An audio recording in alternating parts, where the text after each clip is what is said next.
Que empiece la función.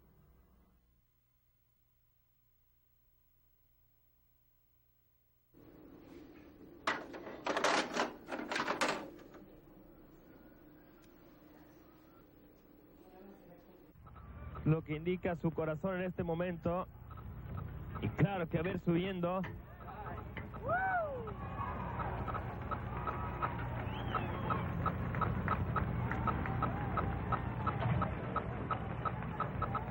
Me estoy preparando para hacer unos saltos.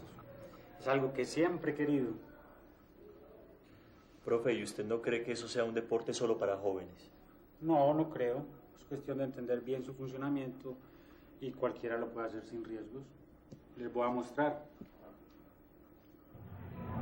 4.5 vueltas. Este es el segundo rebote.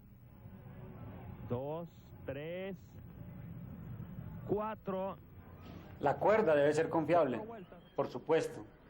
Y debe conocerse bien la distancia máxima que puede caer el cuerpo. Entonces, si se conoce también cuánto se estira la cuerda con un determinado peso, es posible calcular hasta dónde va a caer el saltador y asegurarse que no se aporree contra las rocas. Yo voy a saltar próximamente. No, profe, pero usted no se puede poner a hacer esas gracias. Mire que usted lo que es buen profesor de cálculo. A pesar del susto, el que salta siempre puede estar seguro de que no va a aporrearse, porque el límite del estiramiento de la cuerda se lo garantiza. ¿Ustedes creen que sin esa garantía alguien habría saltado? Recuerden, la longitud de la cuerda tiene un límite.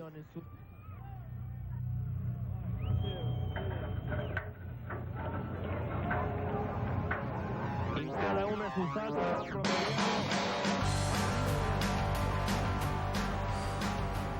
¿No le da miedo, profe, tirarse allá, verdad? No, a mí me gustaría. Sí. Yo no me tiraría. No. Bueno, yo sí. ¿Qué pasa, profe? ¿Quieren que les demuestre algo bien extraño? Venga, acérquense. Y les demuestro que esta jarrita nunca va a llenarse con el contenido de esta otra jarra. Hágale, profe. Miren bien, lo voy a echar solo hasta la mitad de jugo.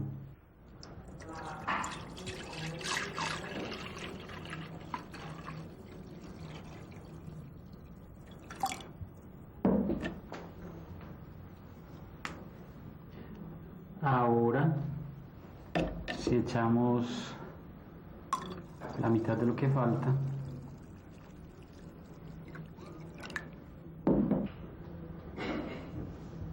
y si ahora echo la mitad de lo que falta,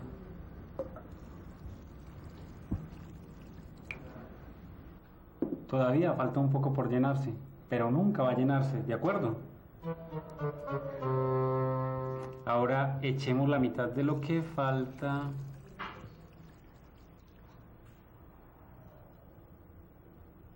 Nuevamente echemos la mitad de lo que falta. Mire, aquí se ve mucho mejor.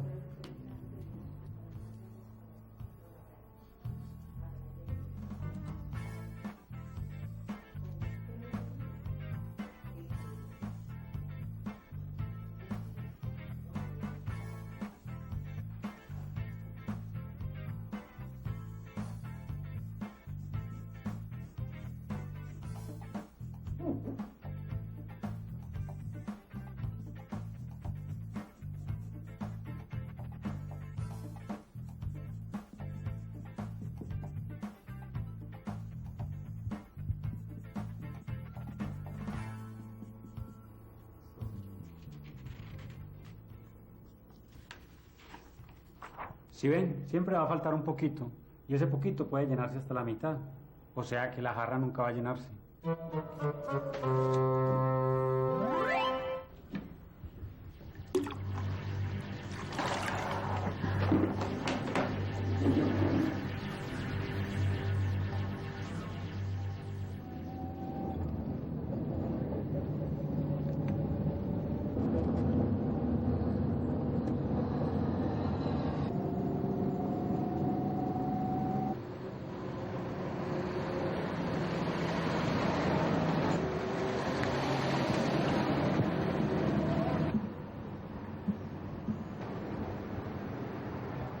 Recuerdo otro caso que contaban los antiguos matemáticos cuando estaban tratando de imaginarse cantidades muy pequeñas como eso de la mitad, de la mitad, de la mitad, de la mitad, etcétera, de la mitad de lo que queda en un recipiente por llenarse.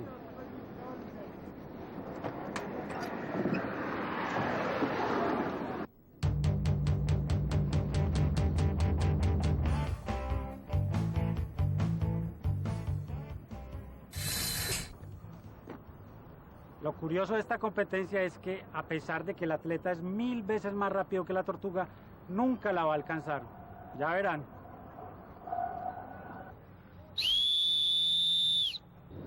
¡Paren ahí! El atleta ya no está en el punto de partida, sino en un punto más adelante. La tortuga tampoco está en su lugar de salida, sino un poco más allá. Cuando el corredor llegue a ese punto, la tortuga va a estar en otro punto más adelante. Y cuando el corredor llegue a ese otro punto, tampoco la va a encontrar, porque va a estar otro poquito más adelante. Y así indefinidamente, siempre va a haber un punto un poco más adelante del anterior. Total, el atleta más rápido del mundo jamás va a alcanzar a la tortuga. Fácil, ¿verdad? Ay, estos griegos.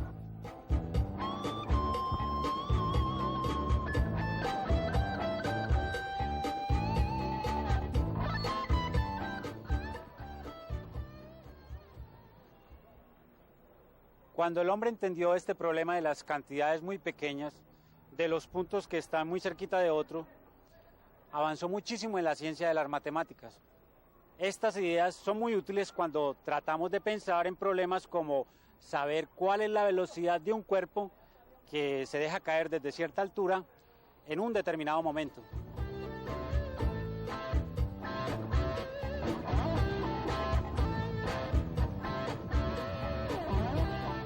Por ejemplo, si quisiéramos, después de un segundo, saber qué velocidad lleva ese clavadista, debemos tener en cuenta aspectos como el descubrimiento que hizo Galileo acerca de los cuerpos que caen libremente una distancia proporcional al cuadrado del tiempo de caída.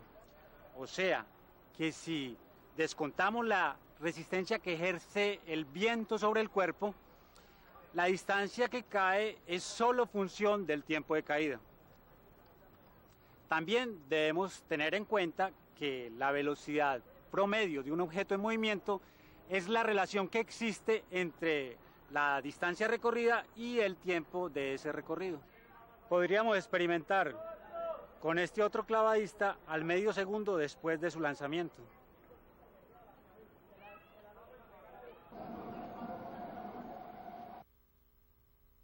Este es un buen caso para resolver en la clase de hoy.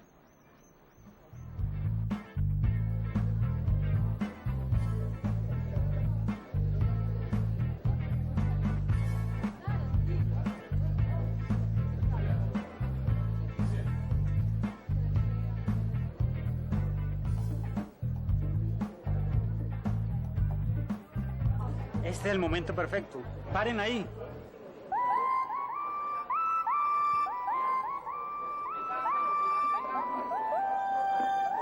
Miren, si trazamos una recta que solo toque a la carrilera en el punto donde está el carrito, ¿cómo sabemos cuál es su pendiente?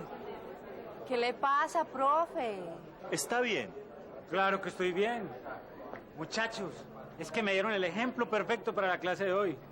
Allá nos vemos.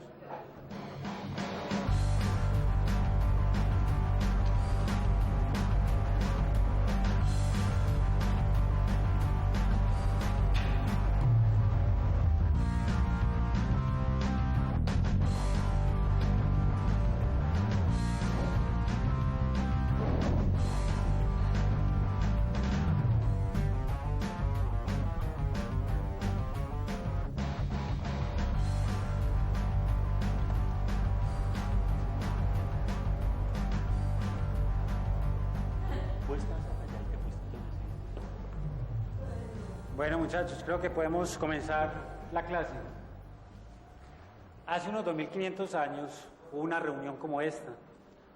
Muchachos como ustedes, pero vestidos a la usanza de la Grecia antigua, miraban extasiados a Zenón de Elea, un matemático hoy famoso por sus paradojas como Aquiles y la tortuga. Pasaron 22 siglos para que dos matemáticos europeos, Newton y Leibniz, descubrieran cada uno por su lado los secretos del cálculo infinitesimal. Entonces se aclararon todas las dudas que habían quedado planteadas desde los tiempos brillantes de Grecia. Ustedes no son griegos y yo no soy Zenón de Lea, pero ya podemos resolver problemas que antes eran imposibles de resolver. Hoy, por ejemplo, dejamos a un clavadista en el aire porque estamos hablando de la velocidad que toma su cuerpo en un instante determinado de su trayectoria hacia el agua. ¿Se acuerdan? Veamos en términos matemáticos qué es lo que estamos planteando.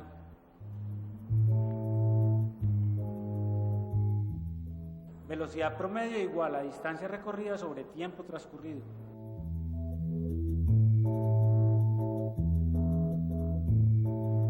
Así se calcula la velocidad promedio, ¿recuerdan?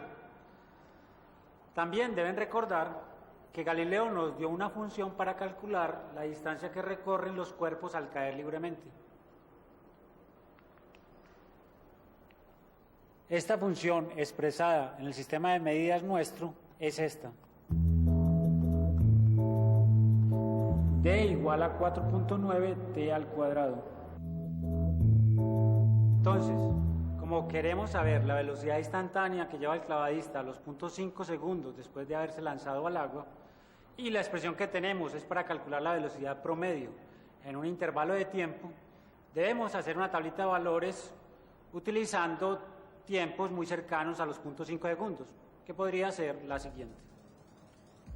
Para intervalos de tiempo entre 0.5 y 0.6 se obtiene una velocidad promedio de 5.39. Si el tiempo está entre 0.5 y 0.51, se obtiene una velocidad de 4.94. Y así con los otros intervalos de tiempo cada vez más cortos. Por ejemplo, para obtener la velocidad promedio en el intervalo t entre 0.5 y 0.6 segundos, hallamos primero la distancia en 0.6 segundos, que nos da 4.9 por 0.6 al cuadrado. Luego la distancia en 0.5 segundos, que es 4.9 por 0.5 al cuadrado. Y la velocidad promedio se obtiene entonces de la resta de distancias sobre la diferencia de tiempo. Ustedes ven que la velocidad promedio se aproxima al valor de 4.9 metros por segundo a medida que acortamos el intervalo de tiempo. Esto quiere decir que la velocidad instantánea en el momento en que el tiempo de caída es medio segundo se define como el valor límite de las velocidades promedio durante periodos de tiempo cada vez más cortos. En estos momentos es cuando Zenón de Lea y los hombres que vivieron antes de que Leibniz y Newton descubrieran el cálculo infinitesimal nos estarían envidiando. Ellos no sabían lo que significaban esas cantidades muy pequeñas. Por eso cuando Aquiles perseguía a la tortuga, su razonamiento matemático les hacía pensar que el atleta nunca alcanzaría al lento animalito. Hoy ya sabemos que esas pequeñas cantidades son la base para definir el límite de una función, como en este caso, cuando aseguramos que la velocidad instantánea de un cuerpo que cae libremente en un instante determinado tiende a la velocidad del cuerpo considerado en un intervalo de tiempo muy cercano, lo más cercano posible al tiempo que se quiere. Digámoslo así en términos matemáticos, el límite de la función f de x cuando x tiende a A es igual a L. Profe, y en el caso de la montaña rusa que estábamos viendo ahora, ¿cómo se aplica todo esto? Si tuviéramos el video que ustedes estaban viendo, lo podríamos entender mejor. Yo lo tengo, profe.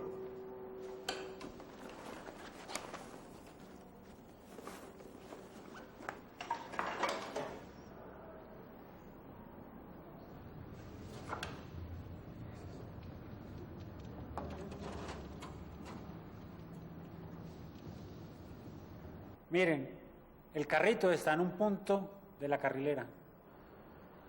Si trazamos una recta tangente a la curva de la carrilera, podríamos saber cuál es su pendiente utilizando el cálculo. Dibujemos la recta con el computador para verla bien.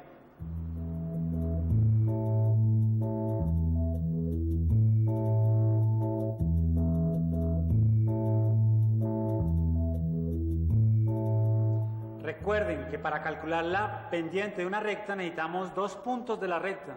Y en este caso solo tenemos uno, donde está el carrito. Pendiente es igual a la ordenada 2 menos la ordenada 1 dividido la abscisa 2 menos la abscisa 1. Si la curva es una parábola en esta sección, podríamos utilizar puntos muy cerquita al punto que ya tenemos y hacer una tablita como en el caso del clavadista. Si el punto es P de 1, 1, podemos tomar otro punto que sea Q de x cuadrado. O sea que tomando puntos sobre el eje x muy cercanos a x igual a 1, podemos calcular la ordenada correspondiente en el eje y utilizando la función y igual a x cuadrado. Entonces la tablita sería esta, conformada por puntos muy cercanos al que ya tenemos. Para el valor x igual a 2 se obtiene una pendiente de 3. Para x igual a 1.5 obtenemos una pendiente de 2.5. Y así vamos obteniendo las otras pendientes y vemos que cada vez se aproximan al valor de 2. En este caso, el valor de la pendiente tiende a ser igual a 2. Ahora sabemos un poco más de lo que sabían los antiguos matemáticos, pero apenas el mundo está por descubrirse ante nosotros.